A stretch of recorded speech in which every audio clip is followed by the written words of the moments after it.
kuatkan hati. Negeri ini memanggilmu kawan. Belajar bergerak berbagi untuk negeri. Guru penggerak majukan pendidikan. Guru penggerak menghamba para murid. Kreatif rancang pembelajaran. Hargai potensi, tingkatkan prestasi. Lahirkan profil pelajar Pancasila. Kita bisa mengingat Sallallahu bisa keluarga sahabat tadi dan berulang kita sebagai pengikutnya yang bisa senantiasa diberikan dan kebaikan. Baik, untuk kegiatan rapat dinas ini mungkin ada beberapa hal yang akan disampaikan oleh Ibu Kepala. Mungkin untuk mempersingkat waktu pada bulan di mana dipersilakan. Terima kasih Pak Adi. Bismillahirrahmanirrahim. Assalamualaikum warahmatullahi wabarakatuh. Alhamdulillahirrahmanirrahim. Wassalatu wassalamu ala asrofil anbiya'i wal mursalin wa ala alihi wa sahbihi ajma'in. Yang terhormat Bapak Wakil Kepala Sekolah, kemudian kata usaha ada di sini ya? Iya Bu. Harusnya dipanggil. Iya. Kemudian Bapak Ibu Dewan Guru, alhamdulillahirobbilalamin, puji dan syukur senantiasa kita panjatkan kepada Allah Subhanahu Wa Taala karena atas rahmat dan karunia-Nya pada hari ini kita dapat duduk bersama-sama dalam rangka rapat dinas. Kemudian tak lupa salawat dan salam senantiasa tercurah kepada Nabi kita Nabi Muhammad Sallallahu Alaihi Wasallam serta keluarganya penduduknya di akhir zaman. Bapak dan Ibu, ada beberapa hal yang ingin Ibu informasikan. Kemudian mohon maaf kedatangan Ibu agak terlambat ya, karena Ibu betul-betul mengatur waktu dari pagi apa yang harus Ibu lakukan, kemudian sampai barusan Ibu sudah, karena jam 10:30 kita agendanya rapat jam 10, ternyata ada yang ngurus ini menginformasikan tentang kenaikan pangkat Ibu gitu ke 4C. Nah, alhamdulillah Pak sudah turun gitu. Sehingga lama lagi ya, duduk dulu sekitar 10 menit. Nah, yang satu Ibu ada rapat FKS provinsi gitu. Jadi dari sekarang sampai jam 12:30 Ibu ada di SMA Negeri 7. Bapak dan Ibu, ada beberapa hal yang ingin Ibu informasikan. Yang pertama, ucapan selamat nih kepada Bu Islan ya, dengan Pak Ade yang hari ini melaksanakan diseminasi. Jadi diseminasi untuk guru penggerak. Kalau diseminasi berarti kan harus disampaikan, harus diimplementasikan, harus disampaikan, harus diimplementasikan untuk perubahan di sekolah kita. Nah, itu fungsinya kenapa ada guru penggerak. Dan guru penggerak di SMA Negeri 7 ada 2 orang.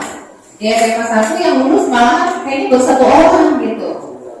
Di SMA 2 1 orang. Di SMA 1 sekitar 3 orang gitu ya. Di SMA 6 tuh ya ada 5 orang gitu. Gue ini mundur ke dia hampir. Nah, itulah Bapak dan Ibu ya. Ibu sangat mendukung kepada Bapak dan Ibu karena pada dasarnya kita harus melaksanakan perubahan. Jadi perubahan itu harus di diri kita sendiri. Kalau mau berubah, diri kita sendiri. Disiplin waktu, ingin selalu mencari tahu terhadap informasi-informasi yang berhubungan dengan profesi kita, gitu. Dan Ibu juga memang merasa ya dengan kesibukan Ibu banyak pekerjaan yang biasanya Ibu harus mengupdate gitu ya informasi-informasi melalui platform Merdeka Mengajar. Nah ini yang agak terbengkalai.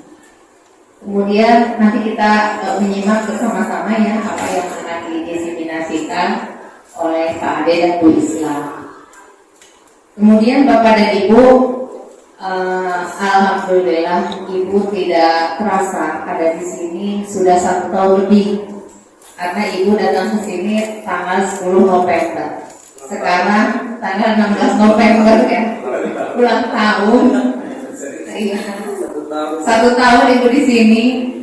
Pertama SPP PLT itu hanya 3 bulan.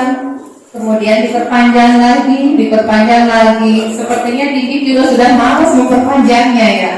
Jadi sebelum ada ketetapan, karena Ibu SPP, sebelum ada SK, akhirnya Ibu masih tetap ada di sini.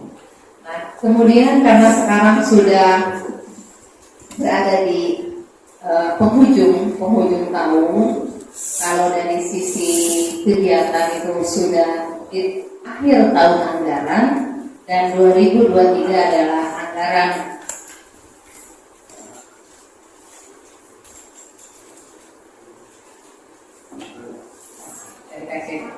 dan tahun 2023 nanti sebentar lagi ada anggaran yang baru, yang Ibu berharap ya dalam waktu dekat ada kepala sekolah yang definitif yang ada di SMA Negeri 7 Kota Serang. Gitu. Di sini ada Bu Ida. Nah, kita dorong Bu Ida supaya cepat menjadi kepala sekolah. Kalau di sini alhamdulillah, kalau misalnya keluar pokoknya alhamdulillah gitu ya. Nah itu mungkin informasi dari Bu Ida. Sudah ada informasi belum? Belum ya? Belum. Nah, semoga cepat informasi. Ada pelantikan untuk cawas dan cakep, karena umur bertambah. Kalau misalnya sudah di atas 56, itu bagaimana gitu. Tapi Bu Ida masih muda gitu ya. Bu Ida masih muda, karirnya masih jauh ke depan. Ya, kemudian Bapak dan Ibu menyikapi satu siswa. Mungkin Bapak dan Ibu sudah mengetahui ya bagaimana geng motor ada di antara anak-anak. Ibu ingin tahu informasinya, adakah anak yang terlibat di dalam geng motor untuk SMA 7? Tuh. Karena kalau di SMK 4 ini yang dekat dengan SMA 7, di SMK 4 itu ada yang akhirnya dikeluarkan gitu, karena dia terlibat dalam geng motor. Ketahuan. Nah, kalau belum ketahuan dan ditanya aktivitas anak-anak seperti apa, maksud itu jangan sampai anak menjadi pelaku, sehingga kondisi sekolah harus dipastikan bahwa anak ada di sekolah pada saat jam kerja, pada saat jam belajar. Artinya Bapak Ibu pada saat jam kerja harus ada di sekolah. Jangan sampai anak mencoba ingin karena gurunya tidak ada, kemudian dia keluar dari sekolah, kemudian bergabung dengan teman-temannya dan melakukan kriminalitas, menyerang. Di SMK, nah di SMK ini ya, yang apalagi SMK kan bisa memproduksi senjata parang yang besar. Itu Ibu nggak tahu tuh dalam jarak 1 meter dia bisa menebas gitu. Nah ya, dalam 1 meter lebih dia bisa menebas ke lawannya gitu. Nah itu hati-hati, terus menerus disampaikan pada saat mengajar Bapak dan Ibu, agar anak-anak tidak melakukan hal-hal yang merugikan dirinya sendiri dan orang lain. Karena kalau misalnya merugikan dirinya sendiri, dia akhirnya bisa cacat fisiknya. Kemudian bisa akhirnya siswa kayak seperti di sana tuh, di mana di Tangerang ya, anak keluar dari apa, anak pulang dia sendiri kemudian diserang meninggal. Nah kemarin yang di Petir juga sama ya, yang di Petir ada juga kan, itu juga sama korban meninggal. Jadi bukan hanya sekedar anak SMA SMK, tetapi kejadiannya juga anak SMP juga sama. Nah itu kalau misalnya sudah tercatat melakukan tindakan kriminalitas, sampaikan kepada anak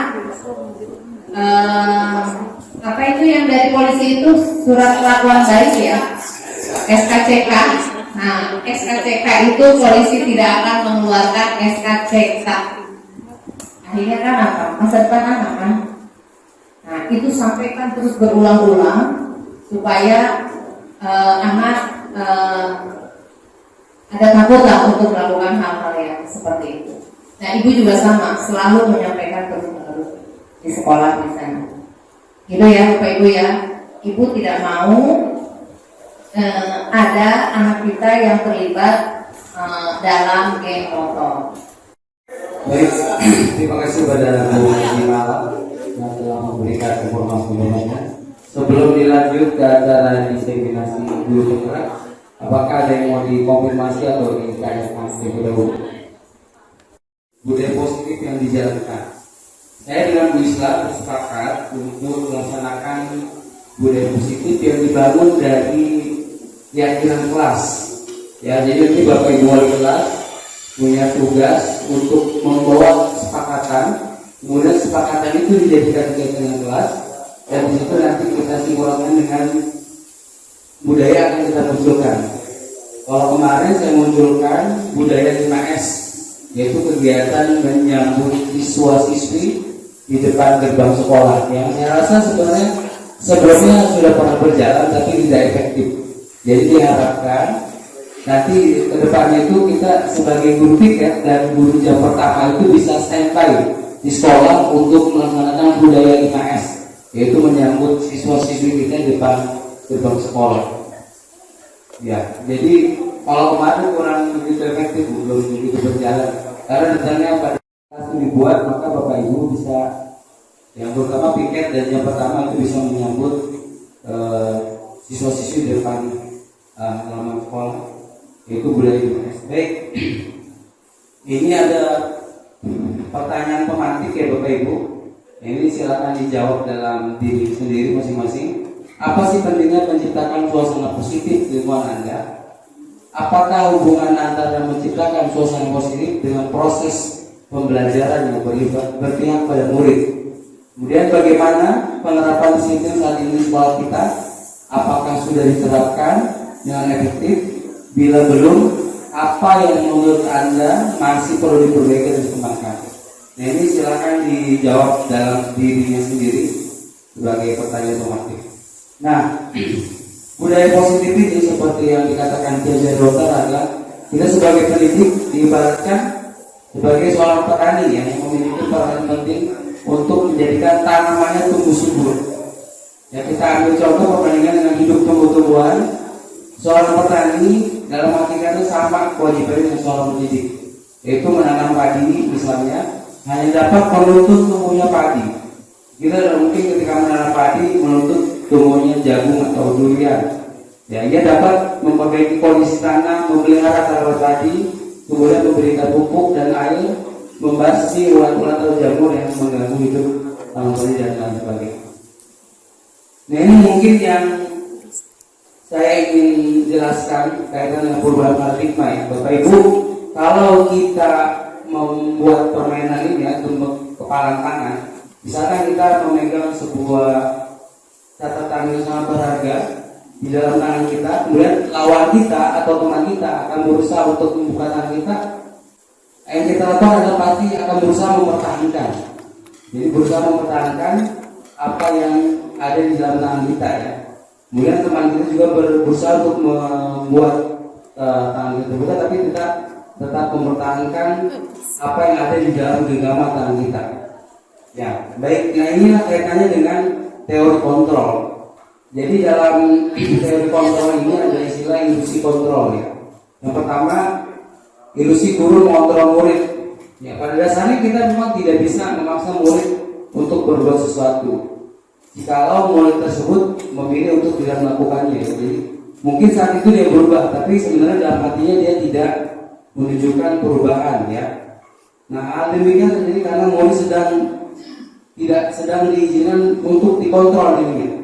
Saat itu untuk kontrol guru hanya menjadi kebutuhan dasar yang dipilih murid tersebut. Nah, ini dari kontrol menyatakan bahwa semua perilaku memiliki tujuan. Jadi tujuan yang dilakukan oleh tersebut itu ada dasarnya, bahkan terhadap perilaku yang tidak disukai. Jadi segala bentuk perilaku itu ada dasarnya seperti itu. Kemudian bahwa ilusi bahwa semua penguatan positif efektif dan bermanfaat. Kalau penguatan positif atau bujukan adalah bentuk-bentuk kontrol ya, tapi segala usaha untuk mempengaruhi murid agar mengulangi suatu perilaku tertentu adalah suatu usaha untuk kontrol murid tersebut. Mungkin dalam waktu jangka tertentu murid tersebut akan menyadarinya dan mencoba untuk menolak bujukan kita, atau bisa jadi murid tersebut menjadi tergantung pada pendapat sang guru ketika kita mempengaruhinya ya, seperti itu. Yang berikutnya adalah bahwa kritik dan membuat orang merasa bersalah dapat menguatkan karakter. Nah, inilah kadang kita tidak menyadari bahwa seringkali kita membuat murid kita merasa bersalah. Jadi mereka belajar untuk merasa buruk tentang diri mereka. Kemudian mereka mengembangkan dialog diri yang negatif. Kadang-kadang sulit bagi guru untuk mengidentifikasi bahwa mereka sedang melakukan perilaku ini, karena seringkali guru cukup menggunakan suara halus untuk menyampaikan pesan negatif. Jadi hati-hati ketika kita membuat murid kita itu merasa bersalah. Yang terakhir, bahwa orang dewasa memiliki hak untuk memaksa. Nah, ini yang mungkin kita sebagai guru yang sebagai orang dewasa sering menganggap bahwa kita bisa memaksa ya. Nah, bahwa mereka banyak orang dewasa percaya bahwa mereka memiliki tanggung jawab untuk membuat murid-murid berbuat hal-hal tertentu ya. Apapun yang dilakukan dapat diterima selama ada sebuah kemajuan berdasarkan sebuah penguatan kinerja. Pada saat itu pula orang dewasa akan menyadari bahwa perilaku memaksa itu tidak efektif untuk jangka waktu panjang, jadi sifatnya hanya sementara. Nah, ini kalau kita lihat perubahan paradigma dari stimulus respon dan teori kontrol, nah kita bisakah kita mengontrol seseorang? Kalau kata stimulus respon itu kita mencoba mengubah orang agar berpandangan sama dengan kita, tapi teori kontrol menyatakan kita berusaha memahami pandangan orang lain tentang dunia. Kemudian perilaku buruk dia sebagai suatu kesalahan. Semua perilaku itu memiliki tujuan. Jadi semua perilaku itu memiliki tujuan, bahkan yang buruk sekalipun. Orang lain bisa mengontrol saya, hanya Anda yang bisa mengontrol diri Anda. Jadi kesadaran itu muncul dari dalam diri. Saya bisa mengontrol orang lain, Anda tidak bisa mengontrol orang lain. Pemaksaan ada pada saat bujukan yang gagal. Kemudian kalau di teori kontrol, kolaborasi dan konsensus menciptakan pilihan-pilihan baru. Nah, model berpikirnya menang dan kalah. Kalau di dalam teori kontrol adalah menang dan menang. Nah, ini Bapak Ibu, bagaimana soal bisa berubah dari paradigma stimulus respon pada pendekatan teori kontrol ya. Kalau kita ingin membuat kemajuan, perlahan sedikit-sedikit berubahlah sikap atau perilaku Anda. Namun bila kita ingin memperbaiki cara-cara utama kita, maka kita perlu mengubah kerangka acuan kita. Ubahlah bagaimana Anda melihat dunia, bagaimana berpikir tentang manusia. Ubahlah paradigma Anda, skema pemahaman dan penjelasan aspek tertentu tentang manusia. Nah, ini mungkin Bapak Ibu yang mungkin selama ini kita kurang tepat dalam kutip ya. Dalam budaya kita, makna kata disiplin itu dimaknai oleh sesuatu yang dilakukan seseorang pada orang lain untuk mendapatkan kepatuhan. Jadi disiplin itu dibuat untuk orang atau anak kita itu patuh. Nah, kita cenderung menghubungkan disiplin dengan ketidaknyamanan, karena biasanya ketika tidak disiplin maka ada muncul hukuman. Nah, mungkin ketika mendengar kata disiplin, yang terlintas pasti itu tidak disiplin maka akan mendapat hukuman. Sebenarnya makna kata disiplin adalah seseorang yang memiliki disiplin diri berarti mereka bisa bertanggung jawab terhadap apa yang dilakukan. Jadi disiplin diri mereka bertanggung jawab terhadap apa yang dilakukannya karena mereka mendasarkan tindakan pada nilai-nilai kebajikan universal. Nah ini dari kebajikan universal merupakan payung besar dari sikap kita atau yang merupakan fondasi kita berlaku. Nah ini adalah profil belajar Pancasila. Berikutnya, nah ini motivasi ini ada 3 ya. Kalau bicara untuk menghindari ketidaknyamanan hukuman, nah ini termasuk adalah motivasi internal. Jadi apa yang akan terjadi apabila saya tidak melakukannya? Nah kedua adalah untuk mendapatkan imbalan. Nah ini yang sering kita lakukan adalah reward and punishment ya Bapak Ibu. Ternyata tanpa kita sadari reward and punishment atau penghargaan itu akan membuat apa istilahnya? Jadi siswa kita itu hanya terpaku pada penghargaan. Ketika dia sudah tidak dapat penghargaan, maka dia tidak akan melakukan apapun yang kita harapkan ya. Nah yang paling tepat adalah motivasi internal, yaitu dengan tujuan disiplin positif. Jadi bisa untuk menghargai diri sendiri menjadi insan sesuai harapan kita. Saya akan menjadi orang inspiratif bila saya melakukannya. Ini adalah motivasi internal.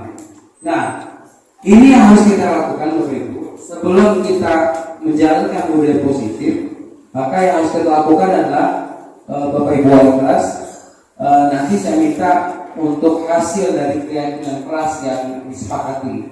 Bermula dari kesepakatan kelas, kemudian keyakinan kelas dan lingkungan positif sehingga menghasilkan budaya positif. Nah, ini ada keyakinan kelas, hukuman dan penghargaan. Mengapa tidak peraturan saja? Mengapa harus keyakinan kelas? Karena kalau peraturan itu sifatnya hanya sepihak dan itu tidak hukumannya tidak disepakati. Ya, mengapa kita memiliki peraturan 3M menggunakan masker, mencuci tangan, dan 3 jarak 1,5 meter? Nah, jadi kalau mendukung motivasi intrinsik itu kembali kepada nilai-nilai keyakinan yang lebih menggerakkan seseorang. Jadi sebenarnya gampang Bapak Ibu untuk membuat kesepakatan kelas. Bapak Ibu tinggal membutuhkan sticky notes. Jadi setiap anak itu nanti berikan kesempatan kira-kira kesepakatan apa yang akan dicapai di kelas tersebut. Nanti tugas Bapak Ibu wali kelas. Mudah-mudahan seminggu ke depan ini bisa muncul kesepakatan kelas dan keyakinan kelas yang akan dipercayai. Jadi ketika sudah anak-anak itu mencatat di sticky notes ya Bapak Ibu, nanti tinggal mengelompokkan mana yang mirip, mana yang sama. Nah setelah itu baru kita sepakati mana yang mau diambil, mana yang tidak. Nah itu caranya seperti itu. Nah ini contoh kesepakatan kelas. Yang pertama, misalkan dia sepakat melaksanakan protokol kesehatan, berada di kelas sebelum belajar dimulai. Kemudian saat penggantian jam, siswa tetap di kelas. Nah itu adalah contoh-contoh kesepakatan kelas yang didapat dari siswa itu mencatat di sticky note, kemudian ditempel di papan tulis. Setelah semua terkumpul, kita kelompokkan mana yang sama, silakan dikelompokkan. Nah setelah itu baru kita susun kesepakatan kelas. Nah kalau kesepakatan kelas itu bahasanya lebih simpel, lebih sedikit ya. Misalkan kalau kita yakini bahwa datang ke sekolah tepat waktu, berarti itu bisa disiplin. Misalkan selalu kembalikan buku ke tempatnya, berarti tanggung jawab. Dilarang mengganggu orang lain, berarti menghormati orang lain dan diri sendiri. Hadir di sekolah, nah ini bisa komitmen pada tujuan menghormati orang lain. Dilarang melakukan kekerasan, ini keyakinan yang tujuh bisa keselamatan. Dilarang menggunakan narkoba, itu bisa tentang kesehatan. Bergantian atau menunggu giliran, menghormati orang lain. Nah ini nanti mungkin tugas Bapak Ibu wali kelas untuk menciptakan budaya positif, maka kita harus membentuk kesepakatan dan keyakinan. Nanti ketika siswa kita melakukan tindakan kesalahan, maka nanti kesadaran itu akan muncul dari dalam diri, ya dalam artian nanti akan dijelaskan oleh Bu Islam terkait dengan posisi kontrol. Di posisi kontrol kita nanti ada sebagai penghukum, pembuat merasa bersalah, sebagai teman, sebagai pemantau. Tapi yang paling tepat posisi kita sebagai seorang manajer, yaitu kembalikan keyakinan kelas. 3, tumbuh kesadaran dari diri siswanya. Nah ini contoh keyakinan kelas. Nah ini Bapak Ibu diharapkan dari kesepakatan yang dibuat nanti muncul keyakinan kelas yang mungkin nanti secara desain itu bisa dibuat menggunakan Canva atau poster yang bisa menggambarkan bahwa ini diterapkan di dalam kelas. Nah, ini adalah hasil keyakinan kelas ya, saya lanjut. Contohnya disiplin, tanggung jawab, sopan, keselamatan, kemudian gotong royong. Ada toleransi, santun, tanggung jawab, jujur, kolaborasi, dan disiplin. Baik Bapak Ibu, nanti salah satu kenapa penghargaan itu kurang tepat karena ada pengaruh jangka pendek dan jangka panjang. Mungkin jangka pendek saat itu anak ketika dikasih reward dia akan berusaha untuk disiplin ya. Tapi dalam jangka panjang ketika reward itu tidak ada, maka dia tidak akan melakukan disiplin yang positif karena kesadarannya atau motivasi dari eksternal. Yang kedua, dia dihukum, penghargaan itu bisa menghukum ya. Karena mungkin merasa ketika teman-temannya yang lain yang beda, yang tidak mendapat penghargaan, dia merasa minder atau kurang. Kemudian penghargaan mengurangi kecepatan, penghargaan tidak efektif.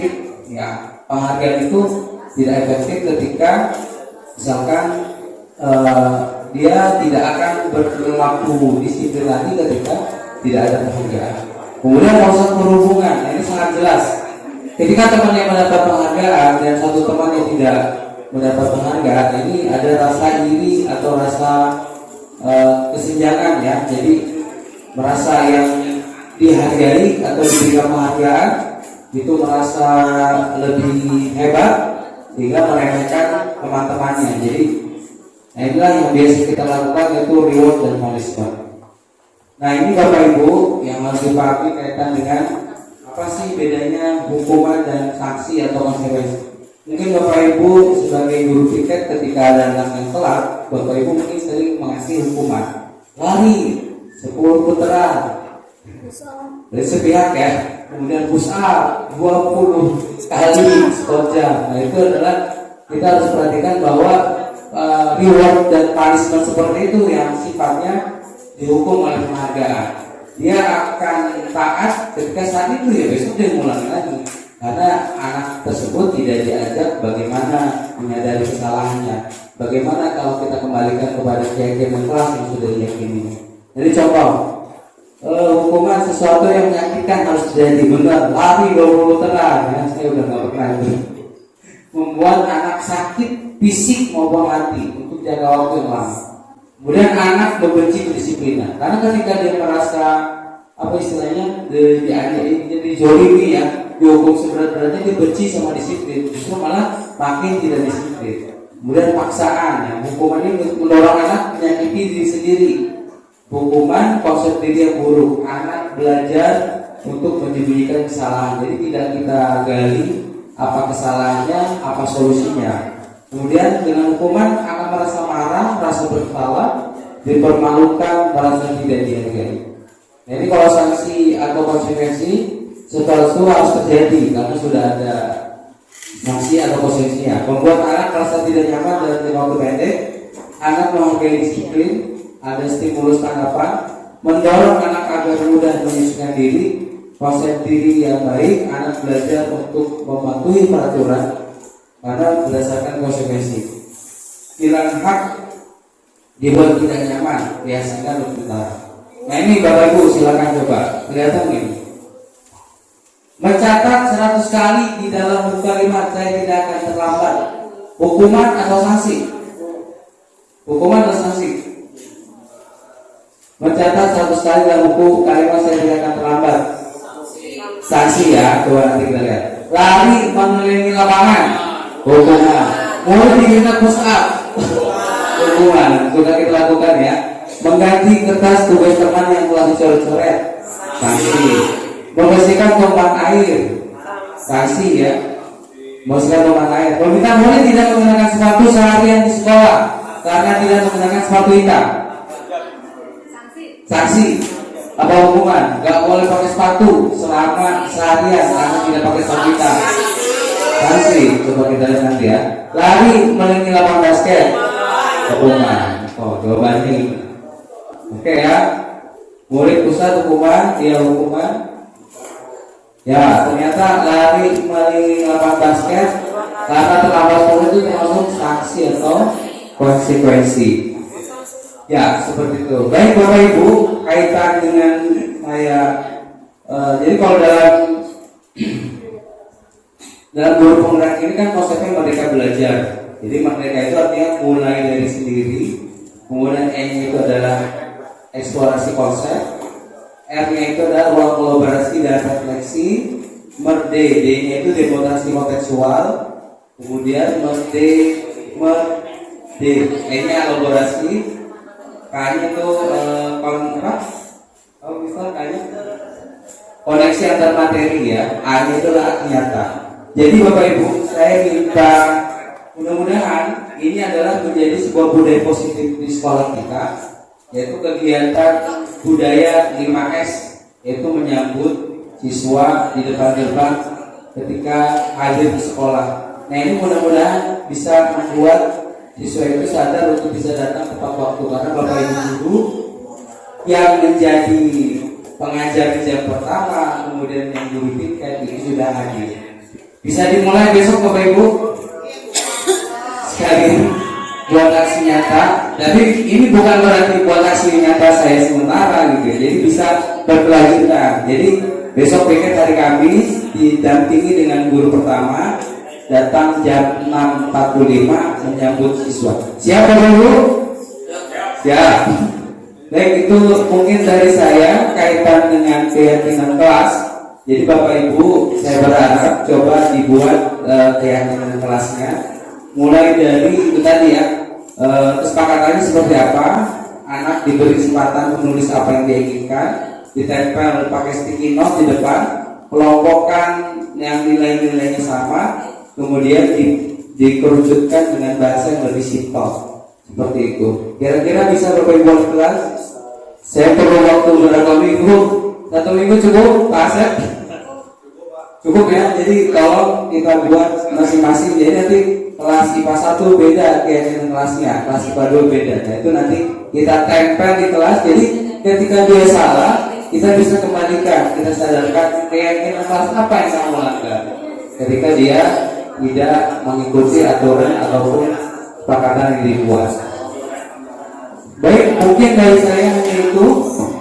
Cukup. Ini ada yang lebih penting lagi kaitan dengan posisi kontrol ya Bapak Ibu. Mungkin selama ini kita pernah berlaku sebagai penghukum, pernah berlaku sebagai pengamat, pernah berlaku sebagai teman. Tapi ternyata di disiplin positif ini kita disarankan untuk bisa menjadi seorang manajer dengan konsep segitiga restitusi.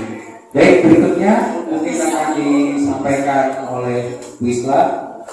Kepada Bu Islam dipersilakan. Terima kasih. Assalamualaikum warahmatullahi wabarakatuh.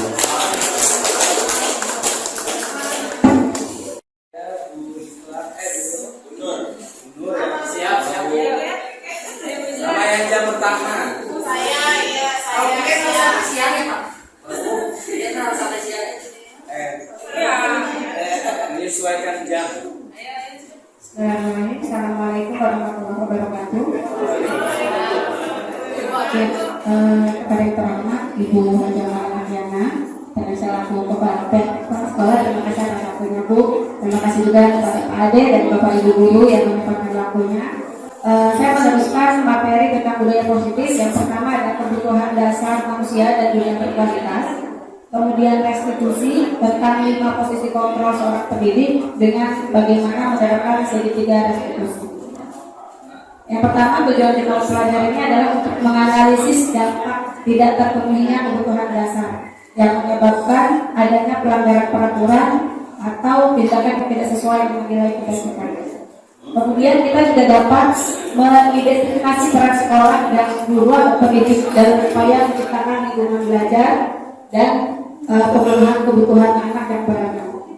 Pertama yaitu saya akan menyampaikan berbagi materi tentang kebutuhan dasar manusia. Nah, 5 kebutuhan dasar manusia. Yang pertama adalah bertahan hidup ya, atau survival. Nah, dalam bertahan hidup ini bersifat fisiologis.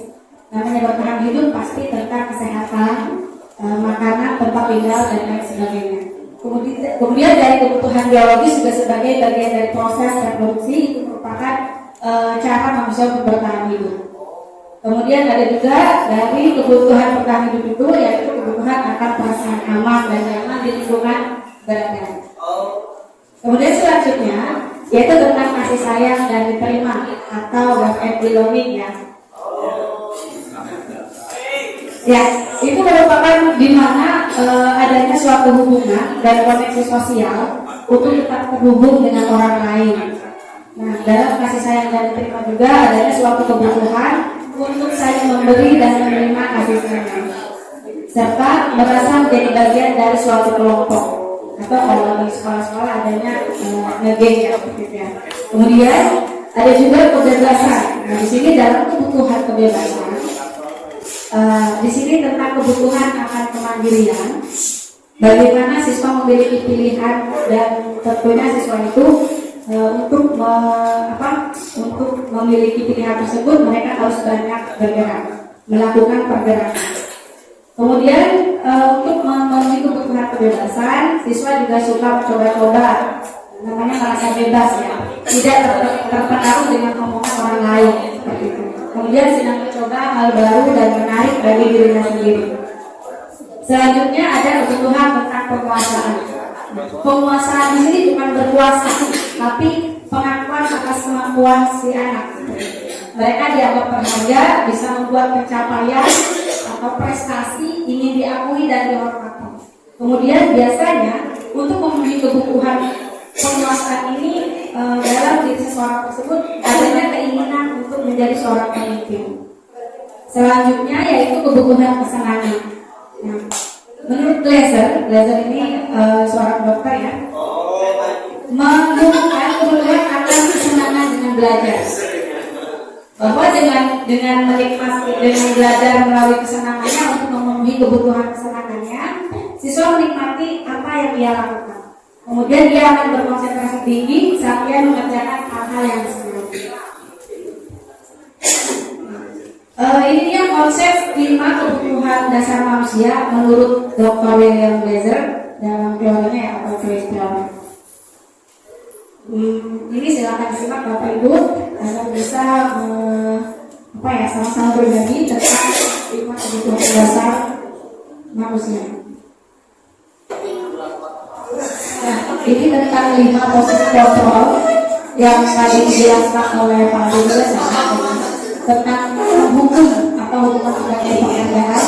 Nah, ini posisi kita ada di posisi seperti apa?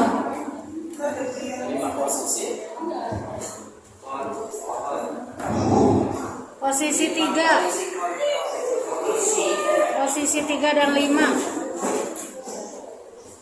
Nah, yang ini 5 posisi kontrol. Yang pertama posisi penghukum, kemudian posisi pembuat merasa bersalah, posisi teman, dan posisi pemantau atau penyebab, dan posisi manajer. Pada prinsipnya berbeda-beda ya Bapak Ibu.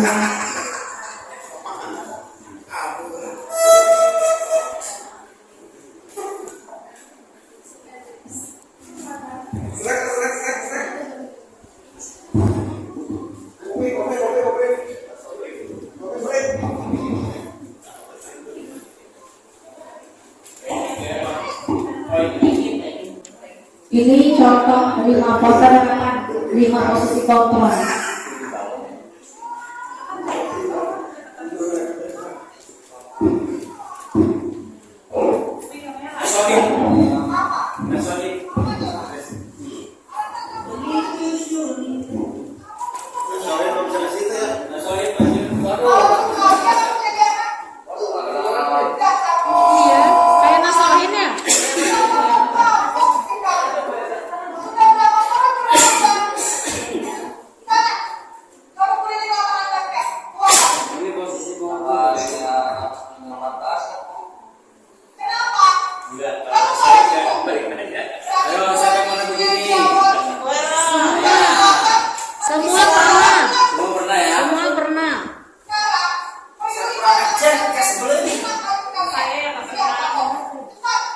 Gak pernah ya?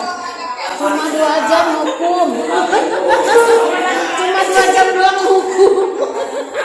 Itu adalah contoh posisi pekerja di mana pendidik mengadik, menunjuk-nunjuk atau berlaku tindak ya. membentak siswa atau siswi.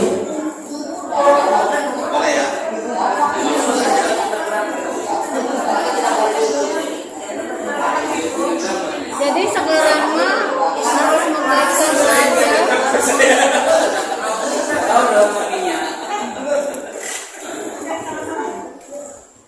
Kemudian yang selanjutnya yaitu posisi pembuat merasa bersalah. Di sini guru tidak membentak. Modelnya nasahin lagi.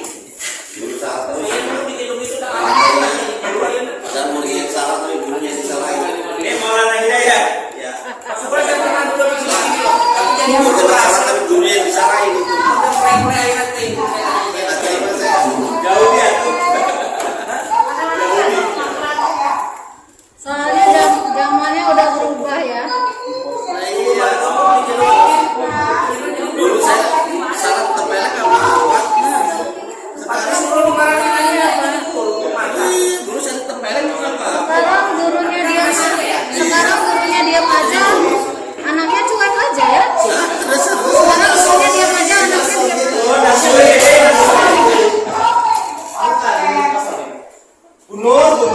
Sekarang kalau gurunya di penjara kayak muridnya bangga.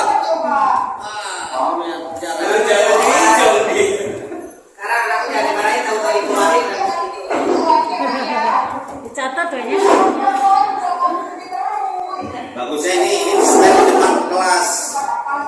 Ya, Kak. Ini ada 5 posisi. Supaya nanti anak-anak telat juga.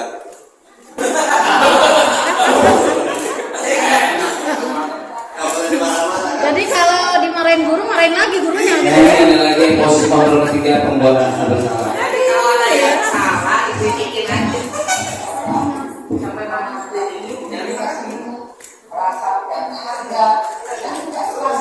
Saya patah gini nih. kita ngaji baca Yasin 40 kali. Kalau itu di stand depan kelas gimana ya? Video ini ya. Jadi apa? Kira-kira ya. Jadi Tambah manja kali ya? jadi besar kepala. Nah, ini posisi teman. Ini lebih akrab pembawaannya pada siswa. Ya, kalau dia mau lupa. Ini santai.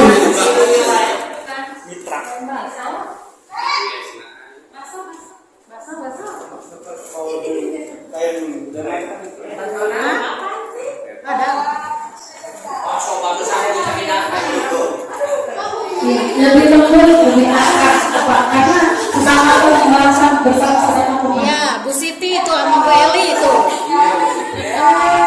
Bu Siti sama Bu Eli itu.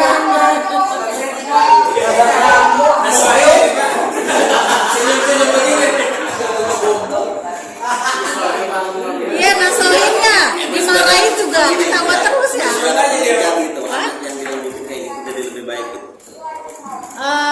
Kenapa Pak? Kami sudah ada penelitian gitu, anak yang jadi marah-marah jadi males gitu. Pokoknya yang ditembak hatinya kali Pak. Bisa bu, enggak gitu saya gitu.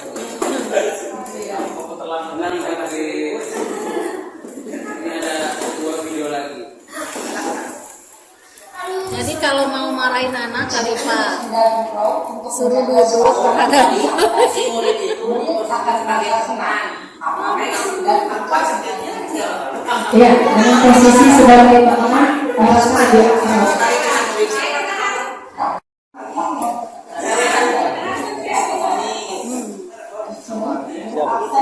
Siap Bos.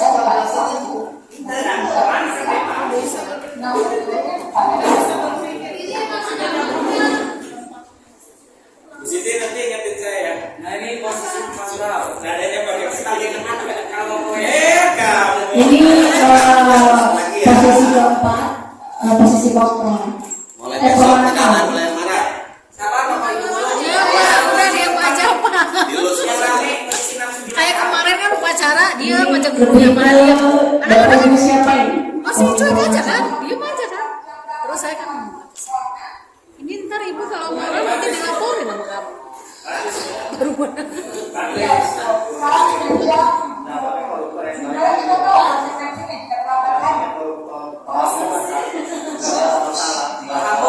Apa kalau saya akan lulus di resiko ini jawab ini.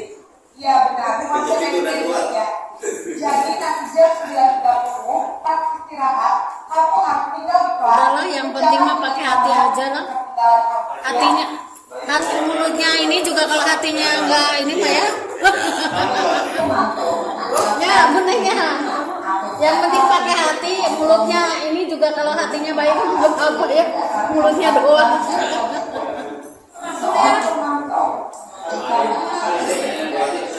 Kalau ngadepin Arif gimana?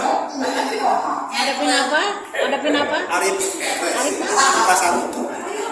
Arif. Nah, ini selanjutnya yang posisi manajer. Oh 10. Sebagai komisi pembelajaran.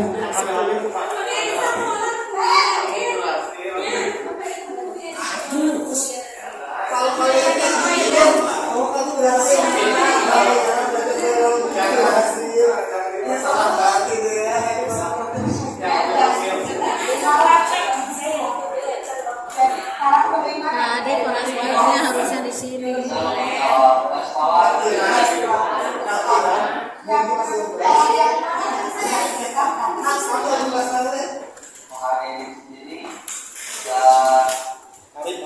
Iya kayak nasohin ya. Cengar-cengir aja kalau di Kesayangannya Patris dong. Mau suaranya nggak keluar nasohin Pak. cengar-cengir aja. Ya Bapak Ibu, 5 posisi kontrol ini kita pernah melakukannya Ini kalau masalah tes kalian nasohin.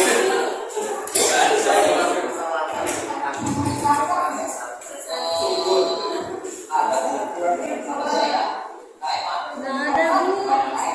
Bapak ibunya kerja udah ke pasar.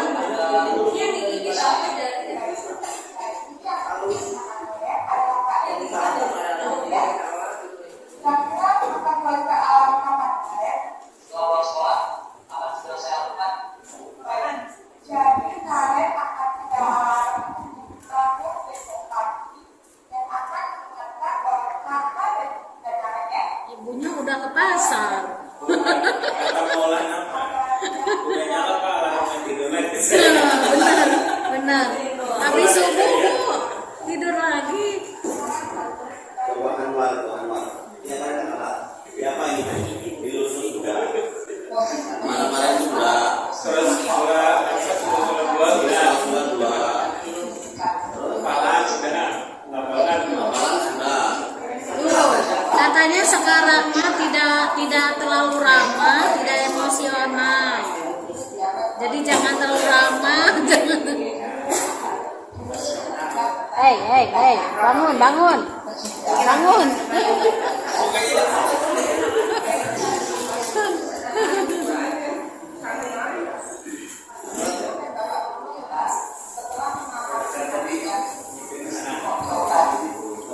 Malah kalau di SMA 2 malah nggak kekontrol.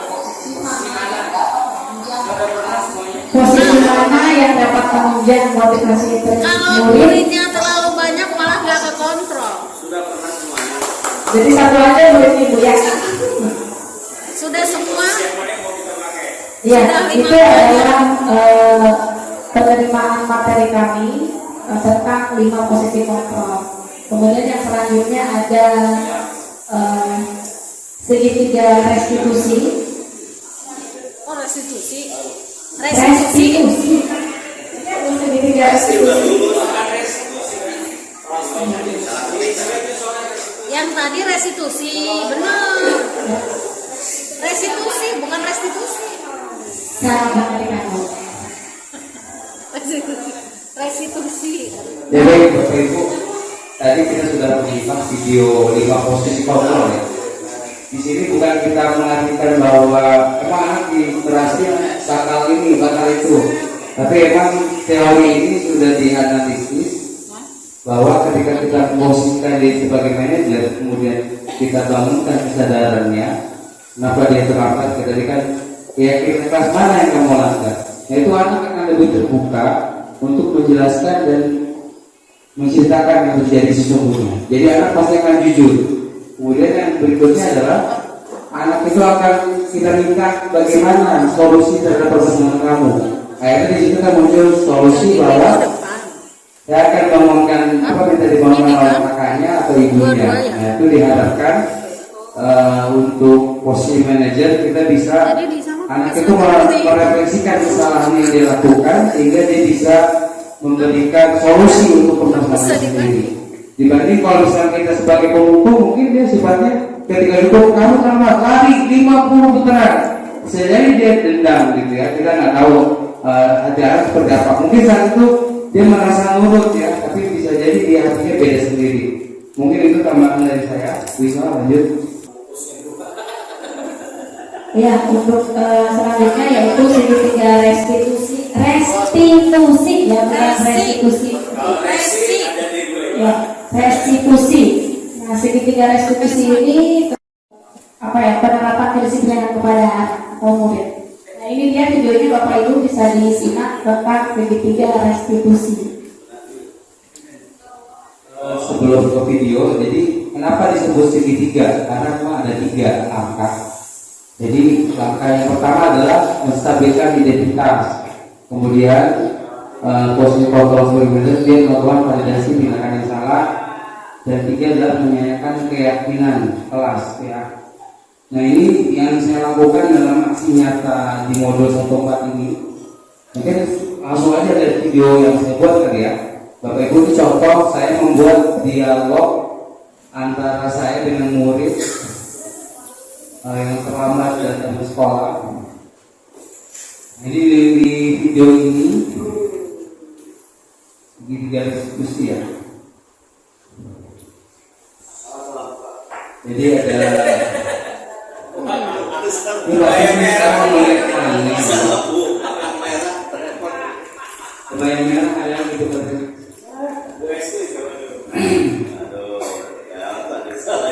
Ini contoh kasus satu ya, walaupun jadi langkah itu tadi Bapak Ibu, ketika kita menemukan sesuatu masalah, pertama stabilkan identitas supaya tidak menjadi identitas gagal.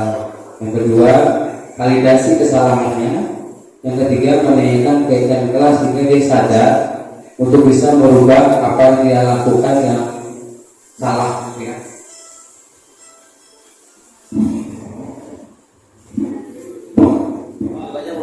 Nah, ini contoh penerapan segitiga restitusi oleh Pak Ades. Masih ya.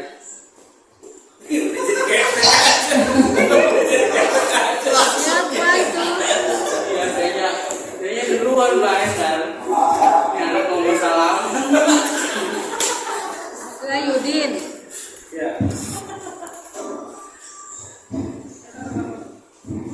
Jadi setiap pelajar di Susi tidur, saya bikin skenario-nya seperti itu. Wahyudi 12 IPA 1. Semua yang ada bagus, kenapa dicontoh? Benerin. Ini kan maju semua di Masoi. Tadi sampo. Bisa kooperatif Pak. Pokoknya yang bisa diajak bermain peran aja.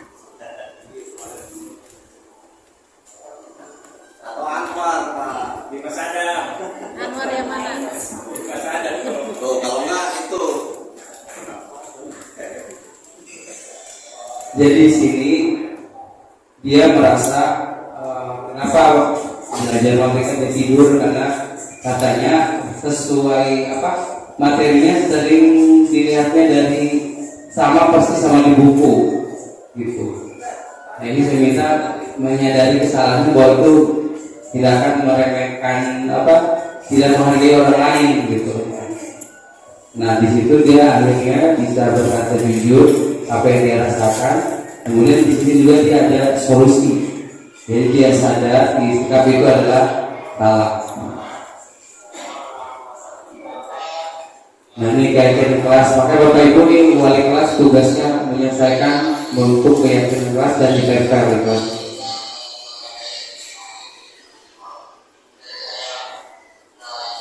Ini kelihatan mau hidupnya baca ya. Jadi ada skenario nya, itu skenario yang dibaca.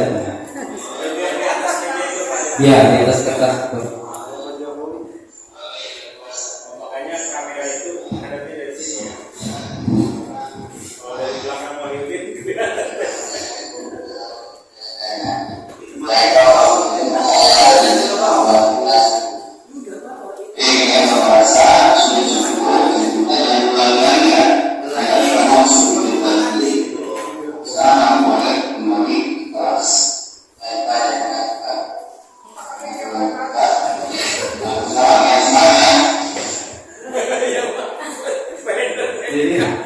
Jadi intinya dengan segitiga restitusi ini diharapkan yang pertama mengidentifikasi masalah. Jadi kita awali dengan setiap orang itu pasti punya kehilapan, punya kesalahan. Makanya kamu ini kenapa bisa melakukan hal yang tidak menyenangkan, itu tidur ketika pelajaran matematika sampai kelas. Kemudian kedua, memvalidasi tindakannya, itu kenapa kamu tidur. Jadi dengan kita bisa tanya seperti itu, maka anak akan berusaha jujur menyampaikan apa yang dia rasakan. Nah, ternyata kata dia pelajarannya membosankan karena semuanya sudah ada di buku seperti itu. Dan akhirnya yang terakhir adalah menanyakan keyakinan kelas. Kira-kira apa? Tadi kata Waludin, saya melanggar keyakinan kelas untuk menghargai orang lain. Dan akhirnya dia sadar, ditanyakan lagi oleh bapak ibu, ditanyakan lagi oleh bapak gurunya bahwa apa harus kamu lakukan. Nah, dia berjanji untuk senantiasa mengikuti kegiatan pembelajaran matematika dengan tertib, tidak tidur seperti itu. Yang mungkin itu bapak ibu kaitan dengan segitiga institusi ada 3, menstabilkan identitas, bahwa kita kembalikan kepada anak bahwa setiap di dalam satu kata-katanya adalah setiap orang pasti melakukan kesalahan. Jadi emang sih misalkan ada anak lagi di kelas misalnya main pesawat atau main bola dalam kelas, kita awali dengan kata-kata emang enak ya main bola di dalam kelas ketika tidak ada guru, tapi apakah itu tindakan yang benar, nah gitu kan. Jadi kita awali dengan identifikasi masalah, kemudian memvalidasi sikap yang salah, terakhir membuat menanyakan keyakinan kelas hingga siswa tersebut muncul solusi dari dirinya sendiri. Mungkin itu kaitannya dengan disiplin positif. Ada lagi Bu Islam menambahkan? Nah itu Bapak Ibu tentang pembelajaran atau hasil sharing kita tentang materi budaya positif yang kita dapatkan di pendidikan guru penggerak. Ada keyakinan kelas, kebutuhan dasar manusia, 5 fungsi kontrol, dan segitiga restitusi. Kesepakatan kelas. Sekian dari saya. Mohon maaf apabila ada kesalahan dalam penyampaiannya. Nanti saya kirimkan link seperti yang pernah dilakukan Pak Ade juga ya, refleksi dari pemberian atau pemaparan materi kami untuk evaluasi penerapan pembelajaran selanjutnya dari pendidikan guru penggerak. Sekian dari saya. Assalamualaikum warahmatullahi wabarakatuh. Waalaikumsalam. Jadi sebelum ditutup terakhir kalinya, Bapak Ibu wali kelas punya kewajiban dalam satu pekan ini adalah bagaimana bisa membuat kesepakatan kelas, kemudian dikursuskan nanti menjadi keyakinan kelas yang bahasanya lebih simpel lagi. Jadi diharapkan dengan kita membuat kesepakatan kelas itu muncul dari kesadaran anak, kan kita minta maju satu-satu, tulis di sticky note, tempel, nanti kita kelompokkan, berarti kita jadikan keyakinan kelas. Terakhir, saya minta untuk besok dan selanjutnya untuk kegiatan menyambut siswa atau siswa itu bisa berjalan, guru tiket dan guru jam pertama itu bisa hadir tepat 65. Mudah-mudahan itu juga bisa memberikan dampak kepada siswa kita untuk bisa hadir tepat waktu. Itu saja mungkin. Terima kasih Bapak Ibu atas waktu yang disiapkan. Sudah lumayan, ada 1 jam lebih ya. Baik, sama-sama mari kita tutup dengan hamdalah. Alhamdulillahirabbil alamin. Terima kasih. Assalamualaikum warahmatullahi wabarakatuh.